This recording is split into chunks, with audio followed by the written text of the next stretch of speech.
Bismillahirrahmanirrahim. Assalamu alaikum, friends. Welcome to the webinar series. Today's number is 55th, and topic is performance, rethinking performance from evaluation to empowerment. It is a very important topic, but before we go to the topic, let me welcome हमारे आज के जो guest speakers हैं हमारे साथ। पहले हमारे साथ है सैयद फरहान महमूद साहब। आप HR strategist and certified KPI practitioner हैं। माशाल्लाह more than 25 years of experience। हमारे दूसरे मेहमान अली नुमान साहब हैं। आप senior vice president national bank of Pakistan and he is very well popular HR professional in Karachi city. You can see his activeness on social media every day. So thank you Ali Numan साहब for joining us. और हमारे साथ तीसरे consultant and हमारे speaker जनाब राना खुर्रम अली खान साहब, आप इनसे वाकिफ है। COO of ASK development, he is entrepreneur, trainer, financial expert, as education in economics, and also holds CA degree with him. He also has a splendid career in Pakistan and outside as well. तो आज ये तीनों साहबान हमारे साथ अपने तजुर्बात और knowledge share करेंगे। तो बात करते हैं rethinking performance from evaluation to empowerment. अच्छा, अभी जब हम तैयारी कर रहे थे तो गैलप की रिपोर्ट मेरी नज़र से गुजरी, that made me to talk more about this topic. This report says कि 14% एम्प्लॉइज, ओनली 14% सेज कि जो परफॉर्मेंस रिव्यू होता है उससे हमें कोई इंस्पायरेशन मिली, बहुत कम है। On the other hand 95% managers have showed their dissatisfaction with the performance management system, और 20% ऑर्गेनाइजेशंस ये कहती हैं कि this performance review is causing disengagement. तो ये तो है हमारी परफॉर्मेंस मैनेजमेंट के जो ट्रेडिशनल मॉडल्स हैं उसके ऊपर दुनिया में क्या हो रहा है। तो आइए इस पे हम बात शुरू करते हैं। सबसे पहले मैं रिक्वेस्ट करूंगा अली नुमान साहब से कि माशाल्लाह you have a great deal experience in Pakistan in different sectors. तो sir, as an employ when you are being interviewed in performance management review, and now माशाल्लाह when you are a boss, तो you also hold I think many times performance review meetings with the employees. क्या फ़र्क है और क्या आपकी learning है इस प्रोसेस में? सर लर्निंग मेरी सबसे पहले अस्सलाम वालेकुम। फरहान साहब की मौजूदगी में आपने मुझे सबसे पहले चांस दे दिया सर, ये ज़्यादती है वैसे। फरहान साहब हमारे भी गुरु हैं माशाल्लाह से। Let's come to the topic. आपने कहा पहले कि जी 14% जो लोग हैं, ये गैलप का सर्वे है, तो जी मेरे जी। हिसाब से तो ये 14% भी जो है ना वो ज़्यादा है। अच्छा, अगर आप मुझसे इंटरेस्टिंग। पूछेंगे ना, देखें इट्स अ टफ प्रोसेस, और इस प्रोसेस को समझने से पहले अगर हम परफॉर्मेंस की एक छोटी सी डेफिनेशन एक सबको एक आम फहम हम गुजार दें ताकि हम सब एक पेज पे हो। कोई भी काम जो आपको असाइन किया जाए, जिसको आप करते हैं, उसमें अगर आप एफिशिएंसी ऐड कर दें, इफेक्टिवनेस ऐड कर दें और एक क्राइटेरिया ऐड कर दें कि वो काम आपने कैसे सर अंजाम दिया, उसको आप कहते हैं परफॉर्मेंस इवैल्यूएशन। अच्छा, आपने मुझसे पूछा कि मेरा क्या एक्सपीरियंस रहा। तो my experience, I mean I have like 20+ years of experience carried over like 6 organisations. जी उसमें जी। प्रीमियम बैंकिंग इंस्टीट्यूशंस भी हैं, हेल्थ केयर सेक्टर भी है। सब बड़ा टफ और कम्बरसम प्रोसेस हमने इसको बना दिया। It should not be that tough, it should not be that strict process. It has to be carried out on a very lighter note. सही। और ये बहुत आसान हो सकता है अगर आप इसके अंदर आसानी डाल दें, लेकिन वो हमने डिफरेंट फ्रेमवर्क्स बना के और साल के 12वें महीने में जाके उनको ये बताना कि जी 11 महीने में आपने क्या गलतियां की हैं, तो इट बैकफायर्स। और वो जब हम नए नए मैनेजर्स बने थे और हमारा स्पैन ऑफ कंट्रोल बड़ा छोटा था, तो वो हमें भी बैकफायर हुआ। बट ओवर द सही। Period of time we have developed to a level कि जहां पे अब ये चीजें हम रेगुलरली कम्युनिकेट करते हैं और बिजनेस एज यूजुअल की तरह लेके चलाते हैं। तो अब मेरा experience is way too different than if you compare my earlier days when I took the role of a supervisor और a manager when I became a manager for the first time. तो उस वक्त मुश्किल था, उस वक्त चीजें मुख्तलिफ थी, उस वक्त हमारे लिए इतनी आसानियां नहीं थी।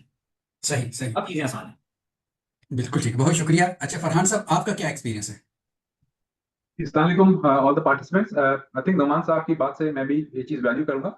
Let's see over last 20 years, things were not on the digital space. There were a lot of manual perspectives जो कि हमें करने होते थे, data gathering करनी होती थी. But let's see how 2026 today, from a telecom to a banking to an insurance, even to an industrial setup, all the things has somehow data available now.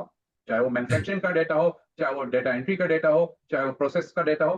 So I am surprised that most of the places where I go as a KPI practitioner, we see that वो conventional policy है where people write objectives in the start of the year, then quarterly या annually reviews हो रहे हैं.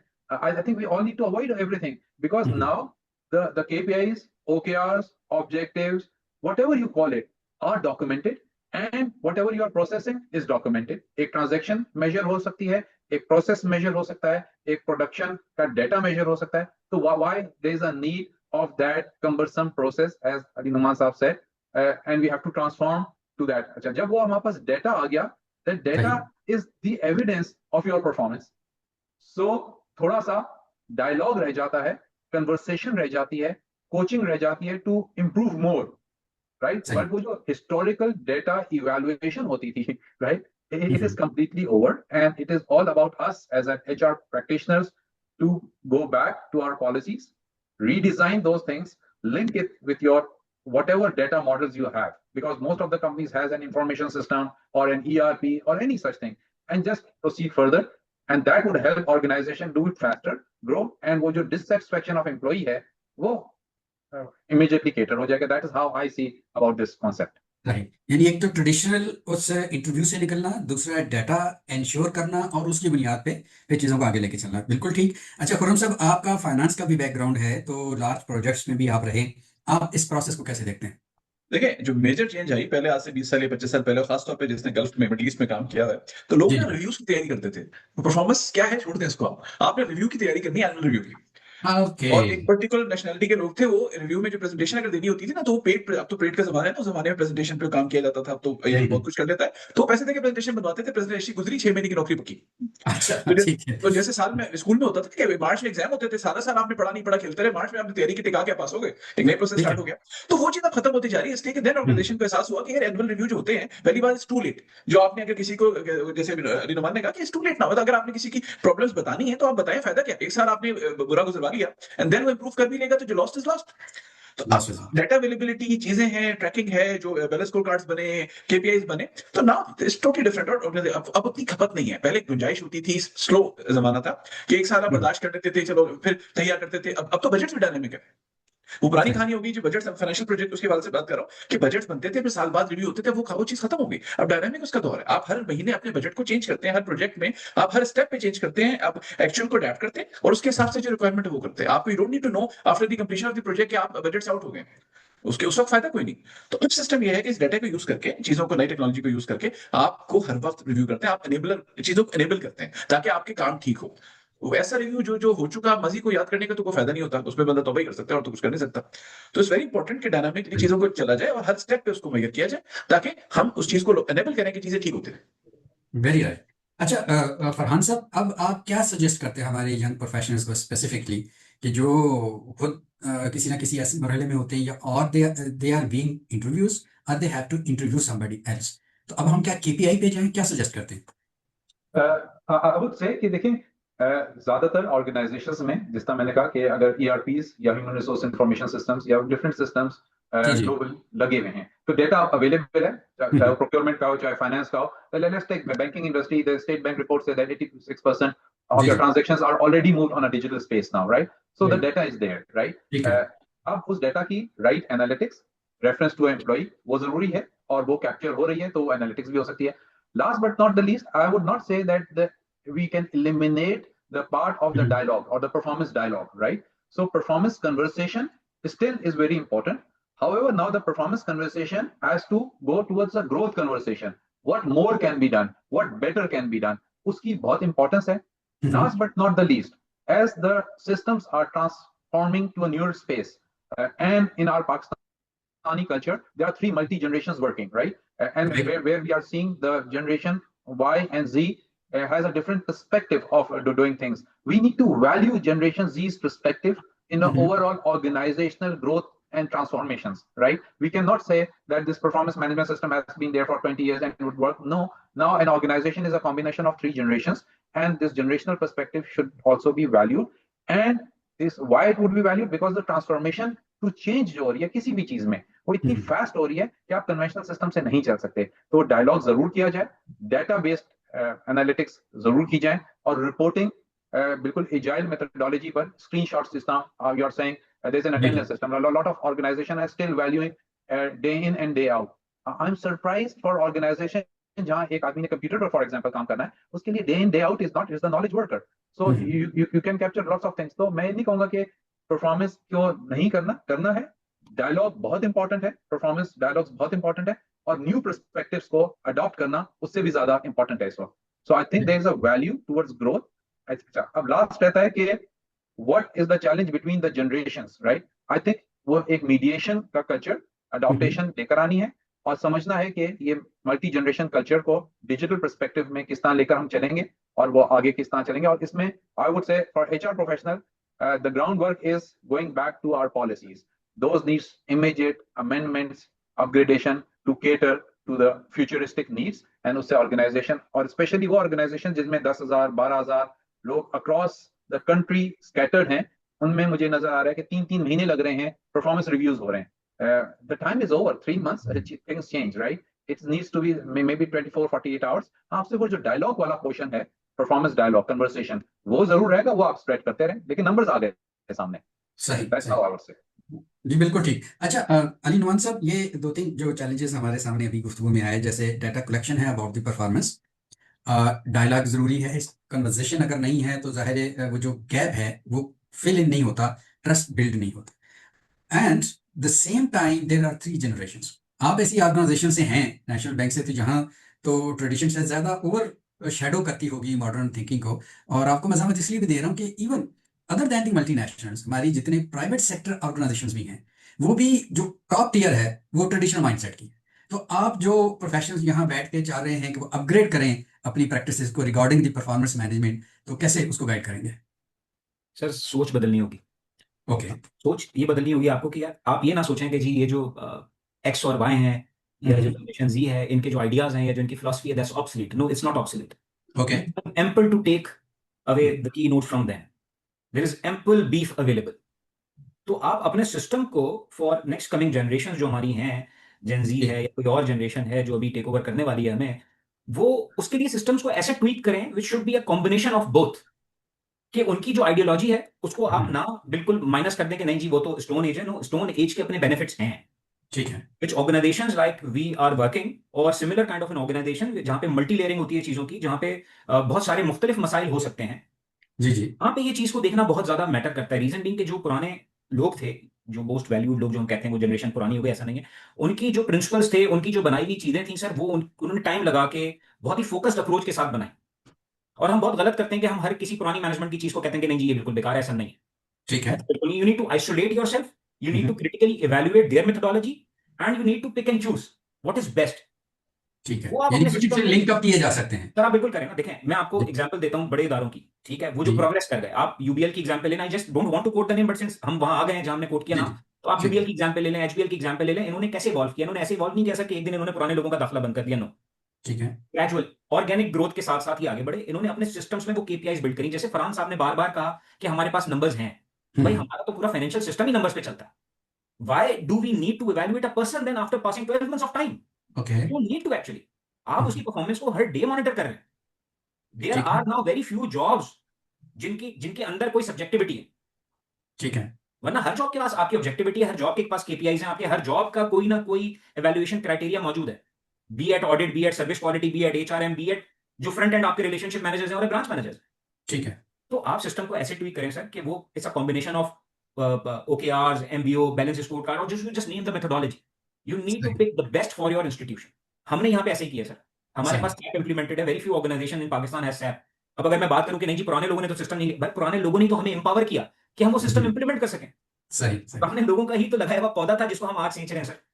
ठीक है, तो there is no perfect time, there is no perfect methodology, but there has to be a combination. Combination ठीक है, traditional and the new, बिल्कुल ठीक है।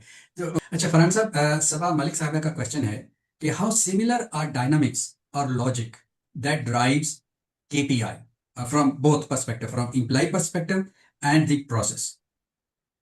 ओके, इसमें मैं कहूंगा कि आज का दौर इज ऑन डेटा बेस्ड। सो आप उसको KPI कहें, आप उसको स्मार्ट गोल कहें, आप उसको OKR कहें, कोई भी terminology, but the decisions as of today has to be data based. There is no decisions which are on vague perspectives, तो वो time is over.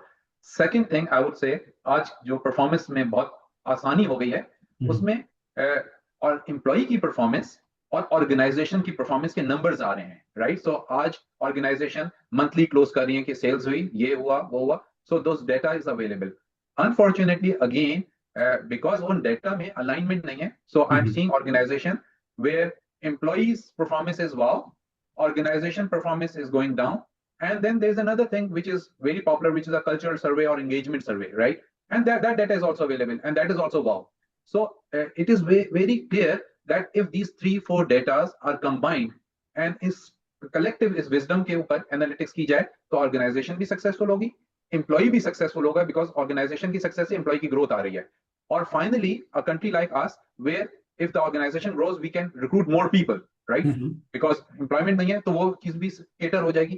So I think the whole scenario is to see the bigger picture, collaboratively with all the data analytics, right? और उसको हम किसी भी terminology में कहें, जितना नुमान साहब ने कहा, मैं ये नहीं कहूंगा ये परफॉर्मेंस फ्रेमवर्क अच्छा है वर्सेस दूसरा, सभी अच्छे हैं, बट एक चीज सब में कॉमन है, today the decision has to be linked with some kind of data, and that is the data would guide you what is good and what is bad. That's how I'd say. Question हमारा आगे यही था कि अब empowerment through trust और clarity कैसे आए, क्योंकि अगेन ये इंटरेक्शन तो होगा ना मैनेजर का और एम्प्लॉय का, और हमने सीखा अली नुमान साहब से कि इसमें एचआर रोल कम कर दिया जाए और जो लाइन मैनेजर है जो डे टू डे बेसिस पे उसके साथ काम करता है वो उसको बेहतर बिहेवियर साइड पे भी और नंबर्स के ऊपर भी वो उसको बेहतर बात कर सकता था. अब ये है कि how a manager should talk while building the trust and clarity. Let me add here one thing. Sure. Okay. जी. If a person is on the driving seat, right, जी. and you are driving a car, who is the best judge to know कि इस वक्त गाड़ी को किस speed पर चलाना है, रोड कितनी स्लिपरी है, वेट क्या है? That's the person. जो नुमान साहब ने कहा, it is the line manager who knows what is his team, what work, and how it has to be taken. Unfortunately, इस वक्त भी most of the policies, performance policies says that the final validation of objectives, KPIs, or review would be done by the HR team.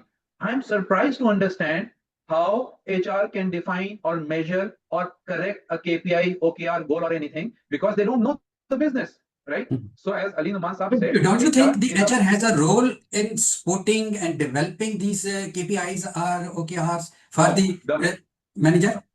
No. Okay. They are the facilitator of a methodology or a framework, right? But what exact the KPI would be, what would be its measuring scale, what would be the target, what would be the goal, the numbers are the ownership of the line manager or departments. So HR cannot validate 200 million is right or wrong. You cannot. You say, let it go to the commercial department or the concerned department. तो आप framework सही बनाएं, policy guidelines दें, facilitation का role HR का है, आप train लोगों को करें for the right KPIs, OKRs, goals, whatever you, वो सारे रोल्स एचआर के हैं. But validation of that data is completely out now, and I would say now the validation of the data is not on individual, it is on your business reports, your commercial reports, your sales report, your production report, your supply chain data. आप उससे link कर दें तो transparency आ गई. Last आपने कहा कि employee का डिसएंगेजमेंट, जब एम्प्लॉई को, जिस तरह अगेन मैं एग्जांपल दूंगा ड्राइविंग की, if you are on a driving and your needle is showing that your speed is this or your fuel is going down, आपको dissatisfaction होता है. Exactly इसी तरह जब ये dashboards, infographics होंगे, एम्प्लॉई को नजर आ रहा होगा मैंने इस महीने इतना परफॉर्म किया, ये स्कोर आ रहा है, मेरा एवरेज वेटेड स्कोर ये हो जाएगा, सारी चीज खुद ही सामने आ जाएगी. People would be happy, dissatisfaction automatically, because ये सारा कुछ आज हम इसलिए कर सकते हैं कि हमारे पास बहुत अच्छे ERPs लगे हुए हैं, सिस्टम्स लगे हुए हैं, ह्यूमन रिसोर्स इंफॉर्मेशन सिस्टम्स लगे हुए हैं और डेटा है. तो ये बहुत आसानी हो गई है. मैं समझता हूँ 20, 25, 30 इयर्स बैक जब हम लोगों ने अपने करियर शुरू किए थे ये चीजें नहीं थी, इसलिए इतनी प्रॉब्लम्स थी. आज तो life is very easy, it's on our mobiles, you can design our app from your data and you can see the your score और performance on your mobile apps, right? So life is so easy, let's make it easy further and simplify to take the best advantage and the trust. अगर हम ये कर लेंगे तो हम employees का trust gain करेंगे और उस ट्रस्ट से उनका एंगेजमेंट बढ़ेगा और एंगेजमेंट से आई वुड से प्रोडक्टिविटी बढ़ेगी. सही. अच्छा करो साहब, आप बात कर रहे थे इस मौजू पे कि हम ट्रस्ट बिल्डिंग कैसे कर सकते हैं. अब जो न्यू टेक्निक्स हैं, जो नया ट्रेंड है, खासतौर पे जेनजी के आने से जो ये बहुत इंप्रूव हुआ है, वो एक्सपेक्ट करते हैं कि चीज उनको क्लियर रखी जाए. They want to be clear, ठीक है, they are blunt, they are more confident. जो हम थे उसकी निस्बत ज्यादा कॉन्फिडेंट है. हमारे यहाँ उस जमाने में डर का माहौल बहुत होता था, चीजें थी एक था. अब वो चीजें नहीं आ गई. मतलब इज्जत करना, रिस्पेक्ट करना अपनी जगह, बट काम है. तो चीजें जैसे हमने आज से कोई 13 साल पहले की बात है, जो बैलेंस स्कोर कार्ड को इंप्लीमेंट करा अपने ऑर्गेनाइजेशन में, तो उसका ऑब्जेक्टिव ये था कि साल के हर एक को पता है कि उसको साल में कितना बोनस मिलना है. क्यों? हर महीने उसके ऑब्जेक्टिव्स वो उनको फिल करता जा रहा है. जो चीजें अचीव होती जा रही है वो भी नजर आ रही है, जो अचीव नहीं हो रही है, जो बिलो एवरेज है वो भी नजर आ रही है, जो बैड है वो भी नजर आ रही है. तो और उसके पास टाइम भी है ठीक करने का. और हम सबसे इंपॉर्टेंट मैनेजमेंट ये देखते थे कि किसने करेक्टिव मेजर्स क्या किए. चीज हो गई हो गई, कुछ चीजें बियॉन्ड कंट्रोल होती हैं, कुछ चीजें, बट किसने उसको कैसे प्रूव करने की कोशिश की, वो सबसे इंपॉर्टेंट फैक्टर होता था। एक परसेंटेज होती थी हमारे पास 20 से 25%, जिसमें सुपरवाइजर का या लाइन मैनेजर का उसका उसकी फीडबैक बड़ी इंपॉर्टेंट होती थी। तो आज के दौर में ट्रस्ट के लिए जरूरी है कि साथ लेके चले, और जो आपके साथ काम करे उसको पता चलता रहे कि वो क्या गलत कर रहा है। चीजें एक तो नजर आ रहा होगा, चले नजर नहीं आ रहा, आप गाइड करें। एज ए डायलॉग बड़ा इंपॉर्टेंट है। तो एज ए लाइन मैनेजर, और लाइन मैनेजर से ज्यादा तो रिस्पॉन्सिबल कोई भी नहीं होता, एचआर तो फैसिलिटेटर है, कंपाइल करता है ना, एचआर बिजनेस तो नहीं चला रहा। तो लाइन मैनेजर का काम है इसलिए कि उसका ऑब्जेक्टिव जो है वो उसके जूनियर के ऑब्जेक्टिव से लिंक्ड है। जूनियर अगर काम कंप्लीट करेगा, ऑब्जेक्टिव पूरा होगा, तो ऑटोमेटिकली लाइन मैनेजर का काम पूरा होगा। तो इट्स लिंक। तो टीम किया जाता है, we don't need bosses now, we need leaders now. ये कई सालों से चीज हो चुकी है कि हमें लीडर चाहिए जो साथ लेके लोगों को चलता है। बॉस होते थे जो क्रिटिकल थिंकिंग के साथ काम करते थे। डायलॉग ओपन रखें और लोगों को एहसास दिलाएं। सबसे इंपॉर्टेंट है कि ऐसे हालात पैदा करें डिस्कशन और ट्रस्ट के लिए कि जिसमें लोग काम कर सकें।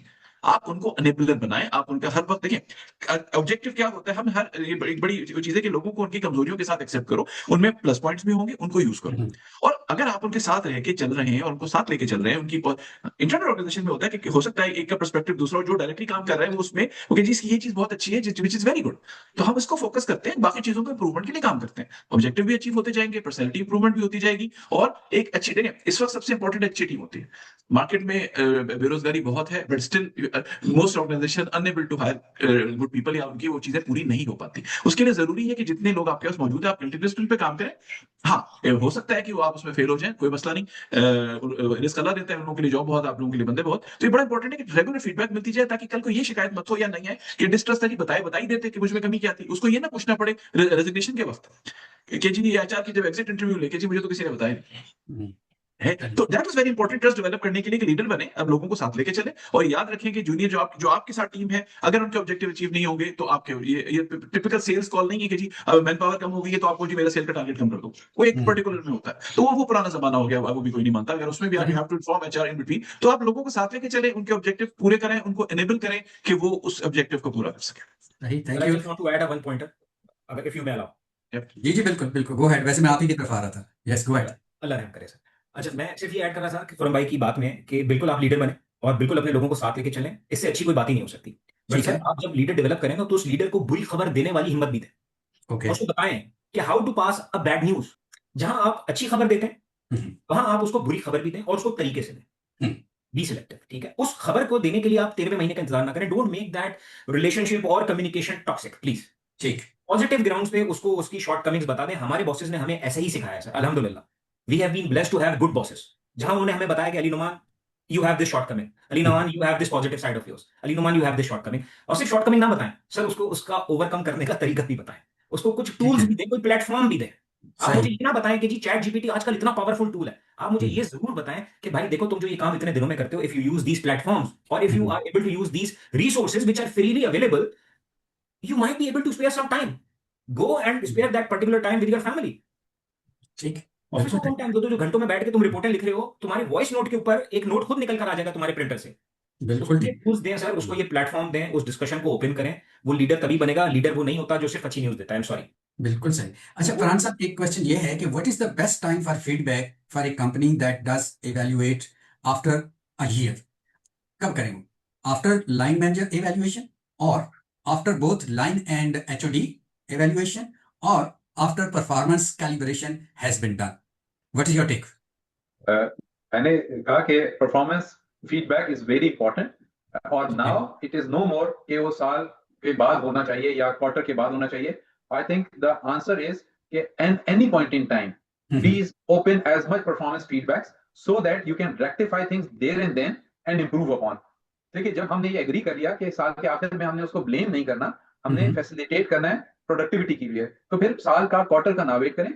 Performance conversation is a art. People and line managers need to learn and keep telling them. As आप घर में बच्चे चीज खराब कर रहा होता है, आप उसी वक्त उसको साथ साथ गाइड करते रहते हैं. And that culture of coaching and performance conversation has to emerge in any organization at all the times now.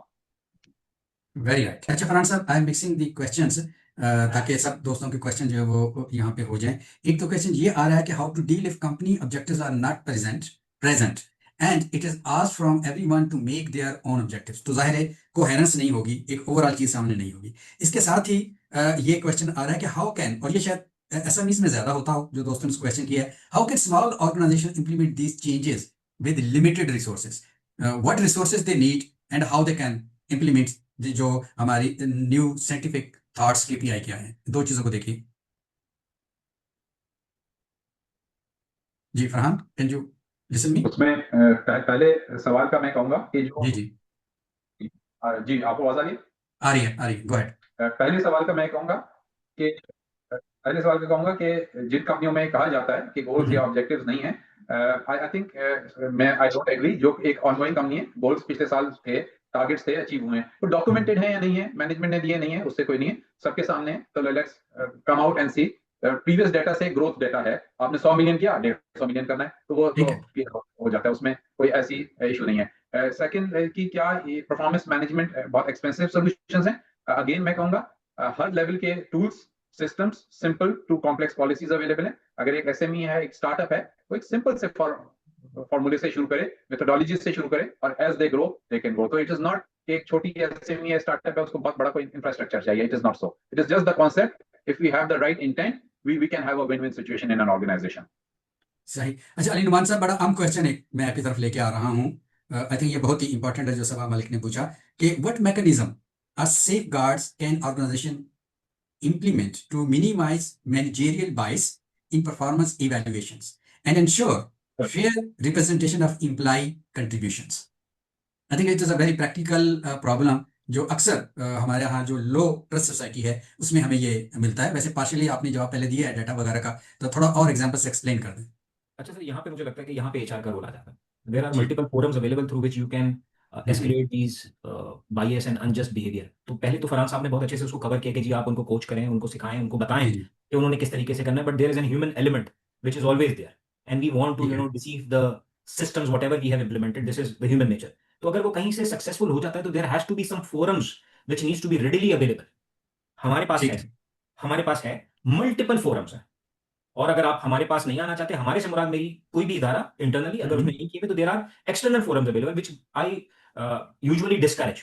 ठीक है, उससे इदारा भी बदनाम हो रहा होता है, वो बंदा भी बदनाम हो रहा होता है, और चीजें भी मुख्तलिफ तरीके से हो रही होती है। तो try to establish those channels, try to encourage the private sector. If you are working for a private sector, if you are working for a refined company, तो वहां पे तो आप खुद लेकर आ सकते हैं। वो चैनल्स वहां डेवलप कर लें। Whistle blow is one channel, ठीक है, इंटरनल आपका डिसिप्लिन का process is one channel, then ये ग्रीवियंस रिड्रेसल कमिटीज, ये आपका एक अनदर चैनल। तो ये सारे चैनल्स आपको लॉ ने प्रोविजन किए हैं सर, आप आराम सही। से पब्लिश करें, उसके रिजल्ट्स को पब्लिश करें। नेक्स्ट क्वेश्चन की तरफ आते हैं। गो, टाइम इज वेरी लिमिटेड, कि हम इस मौजू की थोड़ी सी बात कर लें कि how we can align performance with long term impact या long term productivity and performance of the organisation. Gaurav साहब, we will start with you and then I request the other two gentleman. देखिए, ये तो हेल्थ ऑफ ऑर्गेनाइजेशन है ना, performance और उसकी उस पे अप्रिसिएशन और उसकी जो है ये तो उसके ऑर्गेनाइजेशन की हेल्थ इंप्रूव हो रही है। तो जब ऑर्गेनाइजेशन की हेल्थ इंप्रूव होगी इन राइट मैनर, तो उसके साथ ऑटोमेटिकली आपकी लॉन्ग टर्म प्लानिंग चलती है, ऑर्गेनाइजेशन इंप्रूव होती है। इंपॉर्टेंट ये है कि परफॉर्मेंस लेने का तरीका क्या है। तो जैसे बात हुई कि हर लेवल पे एनेबलर बनाए लोगों को, कि लोगों ने परफॉर्मेंस के साथ साथ वो इंप्रूव भी कर रहे हो, वो ग्रो भी कर रहे हो। अच्छा Farhan, who will take the lead role in this, कि जो ऑर्गेनाइजेशनल विजन और प्रोडक्टिविटी गोल्स हैं वो नीचे जो है वो सब लोगों के पास पहुंचे? डेफिनेटली एक लीडर का रोल है, लेकिन एक एम्पावर्ड वर्क कल्चर जो होता है, वो जी जितना जी फरम साहब ने कहा, वो ग्रोथ की तरफ ही जाएगा। लेकिन अगर आपका एम्पावर्ड वर्क कल्चर नहीं है और बड़ा सख्त सा कोई वर्क कल्चर है जिसमें ट्रांसपेरेंसी नहीं है, तो एक आध साल में ऑर्गेनाइजेशन डूब रही होगी और एम्प्लॉय छोड़कर चला जाएगा। तो I think understanding the value of empowerment and understanding a collaborative workforce is the success story for any successful organisation. ठीक। अच्छा, अनीस और रहमान साहब ने क्वेश्चन किया कि भाई I am trying to build my business, लेकिन परफॉर्मेंस तो नीचे जा रही है, और how I can ensure a positive outcome. गो, डिटेल हमारे पास नहीं है। इवन देन अली नुमान साहब कोई टिप देना चाहेंगे इनको? सर मैं तो सिर्फ ये कहूंगा कि कंसिस्टेंसी, जैसे खुरम साहब ने अभी कहा कि हाँ, ठीक है। Performance is the life blood of an institution. तो अगर वो परफॉर्मेंस आपकी ऐसे चल रही है ना सर, तो वो हार्ट ठीक बीट है। तो ठीक है। सकती है, लेकिन ऑर्गेनाइजेशन का लाइफ ब्लड नहीं बन सकती। It has to be consistent, well has documented to होना वर्क। चाहिए, एक्सपेक्टेशन को क्लियर करें, उनके सर साथ बैठें और सर उनके सर इश्यूज और लिमिटेशंस को भी समझें। इसके साथ हमारा टाइम खत्म हो गया, और आखिर में हम वन लाइनर की रिक्वेस्ट किया करते हैं सब अपने स्पीकर से। खुरम साहब, what is your one liner for today's topic? You don't improve performance by measuring it. You improve it by enabling it. तो By enable enabling. करें लोगों को, करें, और then I think it's the key. Very right. Farhan साहब? Bring the right intent to the workplace, performance और growth दोनों चीजें बेहतर हो जाएंगी। जी, अली नुमान साहब? सर मैं तो हमेशा वही कहूंगा जो मैं सबको कहता हूँ कि be transparent, whatever you are measuring, whatever you are suggesting, be transparent. You need to जी, आइसोलेट बिल्कुल yourself from the situation and then to give the advice. तो please focus, hard work, precision, these are the key. बिल्कुल सही. Thank you very much panel. जनाब अली नुमान साहब, आपने हमारे लिए टाइम निकाला, फरहान साहब, खुर्रम साहब, और all the participant who spended 1 hour with us and very actively they listen and they ask questions. That shows their engagement, at least over here. So thank you very much, everybody. See you thank you very much next sir, time. Thank you, इंशाल्लाह. All the best.